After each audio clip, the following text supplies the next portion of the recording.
Dua. Ya.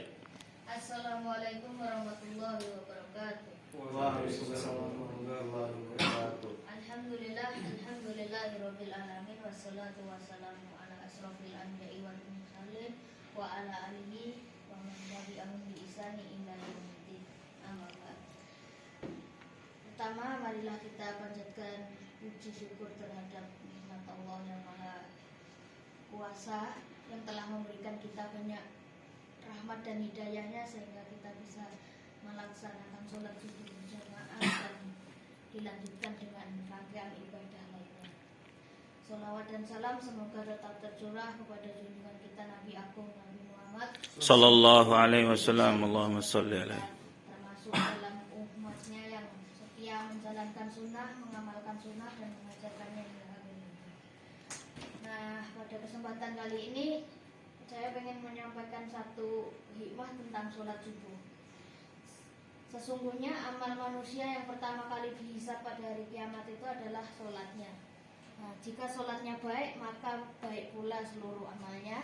Jika sholatnya jelek, maka jeleklah seluruh amalnya. Bagaimana mungkin seorang mukmin mengharapkan kebaikan di akhirat, sedangkan di hari kiamat bukunya kosong dari sholat subuh tepat waktu.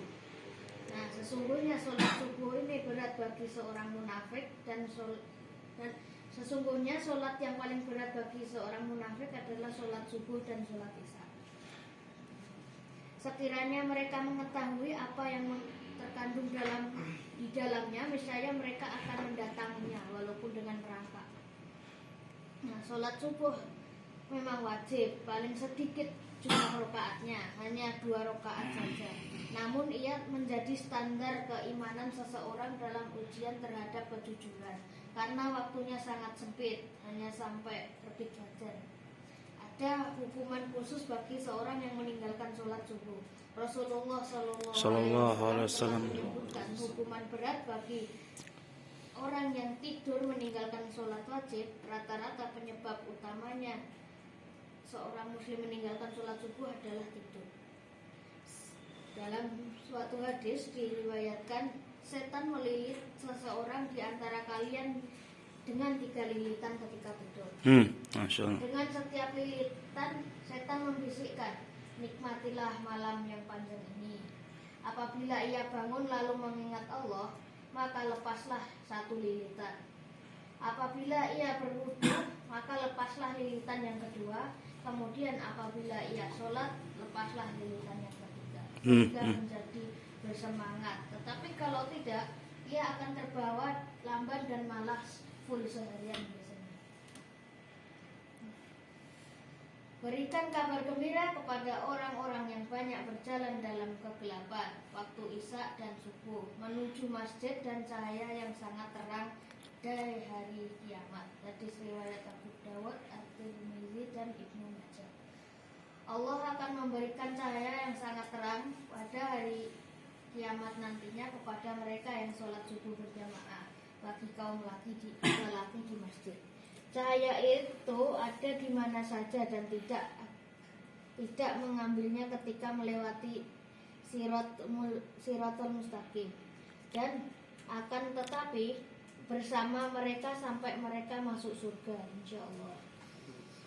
Sholat berjamaah bagi kaum lelaki lebih utama dari salah seorang kamu yang sendirian dibandingkan 27 kali lipat. Malaikat penjaga malam dan siang berkumpul pada waktu subuh. Kemudian naiklah para malaikat yang menyertai kamu pada malam harinya. Lalu roh mereka bertanya kepada mereka, padahal dia lebih mengetahui keadaan mereka. Bagaimana hamba-hambaku ketika kalian tinggalkan? Mereka menjawab, kami tinggalkan mereka dalam keadaan sholat dan kami jumpai mereka dalam keadaan sholat juga. Hadis riwayat Al-Bukhari.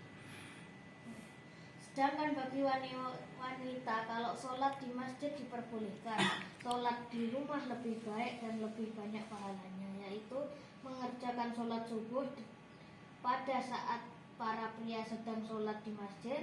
Ujian yang membedakan antara wanita munafik dan wanita mukminin adalah sholat pada permulaan waktu. Barang siapa menunaikan sholat subuh, maka ia berada pada jaminan Allah.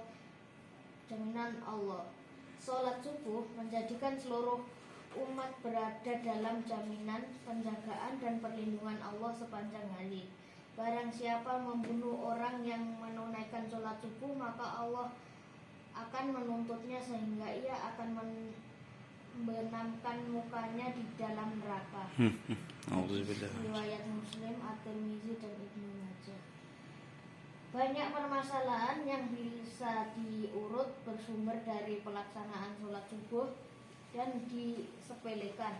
Banyak peristiwa petaka yang terjadi pada kaum pendurhaka terjadi di sholat subuh, yang menandai berakhirnya dominasi jahiliyah dan munculnya bahaya tauhid. Sesungguhnya saat jatuhnya azab Allah kepada mereka ialah di waktu subuh, bukanlah subuh itu sudah dekat. Quran Surat Hud ayat 81. Rutinitas harian dimulai tergantung pada pelaksanaan sholat subuh. Seluruh urusan dunia seiring dengan waktu sholat, bukan waktu sholat yang harus mengikuti urusan dunia.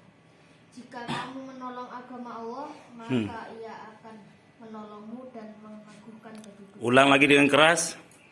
Jika kamu menolong agama Allah, maka ia pasti akan menolongmu dan meneguhkan. Sama-sama baca semuanya.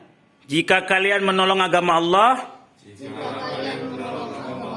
maka lanjutkan. Ia pasti akan menolongmu. Allah pasti akan menolong kalian. Maka Allah akan menolong kalian. Nah, itulah maknanya. Apa maknanya? Intansurullaha yansurkum. Jadi maknanya apa? Ketika kalian menolong agama Allah, jadi semua ini hanya alat. Keahlian kalian, skill kalian, baik itu desain, skill kalian tentang ilmu landing page, ilmu iklan, ilmu ini semuanya alat ya.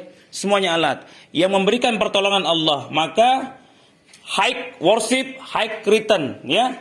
Siapa yang ibadahnya lebih tinggi, maka pertolongan Allah, balasan Allah, keuntungan Allah akan berikan kepada kalian. Jika ibadah kalian lemah, low risk, low return. Jadi ketika ibadah kalian lemah, maka balasannya juga lemah. Begitu juga yang ditanamkan di dalam Magozi, pondok digital, pondok marketer, semuanya itu ya. Nah, kenapa suara saya lantang? Itu sedang mengeluarkan setan pada tubuh kalian yang sedang ngantuk ya. Itu tujuannya ya.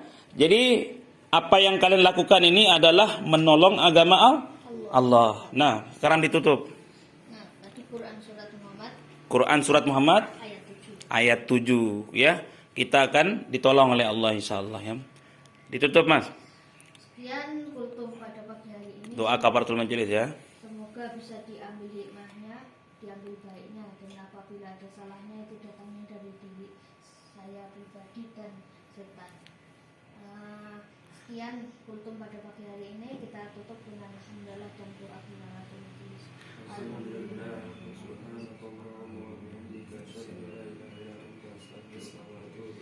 Sekian yang bisa saya sampaikan. Assalamualaikum warahmatullahi wabarakatuh. Waalaikumsalam warahmatullahi wabarakatuh.